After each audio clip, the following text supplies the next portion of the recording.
The yes-no spectrum for behavior is based on polyvagal theory, which tells us about three nervous system states or settings that the nervous system can shift into. And in each setting, there are different combinations of organs that are turned on so that we can perform different functions. So the first nervous system state is called immobilized. This state is designed for digesting food, supporting immune function, and resting and recuperating. The mobilized state is designed for movement and spending energy, and also to look for danger. So when the dog is in a mobilized state, I like to remember that they are more likely to interpret things in the environment as dangerous when they're in this state. Now notice that for both the mobilized state and immobilized, I didn't say anything about executive functioning, paying attention, processing words, or social interaction. All of those functions are best performed in the social connected state because that's what this state is designed for. It turns on all of the organs and structures that a dog needs for communicating and listening, for learning or being taught. And they are more likely to interpret things in the environment as safe or potentially beneficial when they're in this state. Now, each of these states is related to arousal. The mobilized state you can think of as high arousal or a state of alertness. Immobilized is like low arousal or a sense of calm. And the social connected state is a sense of both calm and alert. And the body can shift in between these states. And often these states are working together simultaneously to produce a state of homeostasis or a just right arousal so that the dog can do whatever it is that they need to do. Now, when we consider perception of safety or the dog's perception of safety in the environment, then we can see that when the dog is saying yes to something versus no, that they're perceiving the environment as safe versus dangerous. So the behaviors that we see in each nervous system state differ depending on the dog's perception of safety. When the dog is feeling safe and immobilized, the dog engages in rest behaviors. So sleeping, sunbathing, laying down, not doing a whole lot. When the dog is immobilized but not feeling safe, we have freeze behaviors.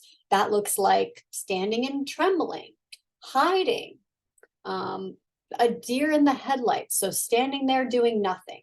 But also dogs who are looking fine could also be in a state of freeze. I think about that dog at daycare who's, standing there, but not really interacting with any of the dogs. Or when your dog is on a walk and they see a rabbit and they all of a sudden freeze and don't move. Those are all variations of the freeze response and indicate that there is a perception that the environment is not safe. In the mobilized state with a feeling of safety, we see a variety of movement behaviors.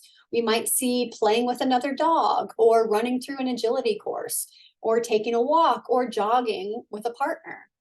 Or we might also see things like jumping up and down when the owner arrives home, or we might see the zoomies. So again, there's not a lot of conscious thought or emotional regulation or impulse control that's accessible in the mobilized state.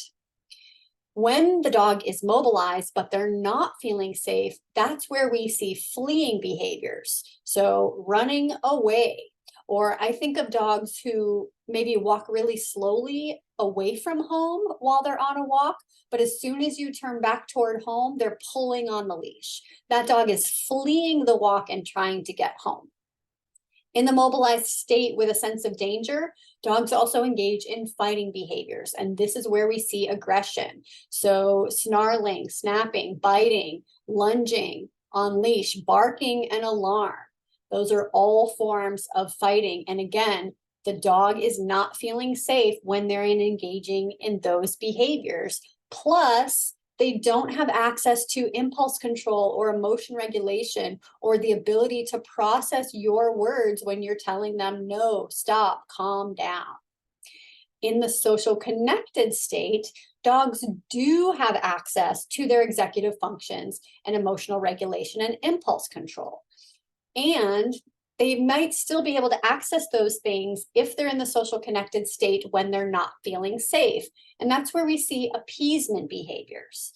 Appeasement is like when an older dog growls at a puppy and the puppy lays down on their back, or maybe the puppy even pees on themselves.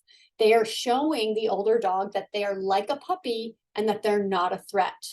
But appeasement is also what we see when you come home after a long day of work and your dog chewed up the garbage or your shoes or your favorite sweater. And then as you are standing there asking your dog what happened, they're kind of shrinking down, tiptoeing away quietly, maybe wagging their tail. They're not feeling guilty. They're trying to make themselves look cute, or they're trying to leave the area because they don't feel safe. We also see boundary behaviors when the dogs are in the social connected state and not feeling safe. And this is where dogs growl to ask for space or to say, stop doing something. Growling is really not coming from the fight response. It's not aggression. It's a boundary. The dog is saying no. And when the dog is in the social connected state and feeling safe, that's where they engage. They say yes. This is where they eat. This is where they can engage in learning and socializing and playing and doing all of the wonderful things that we love about dogs. So if you're confused about your dog's behavior, take a look at this spectrum and see which category the behavior fits into, and maybe that will help you identify which nervous system state is your dog in, and do they really feel safe or not?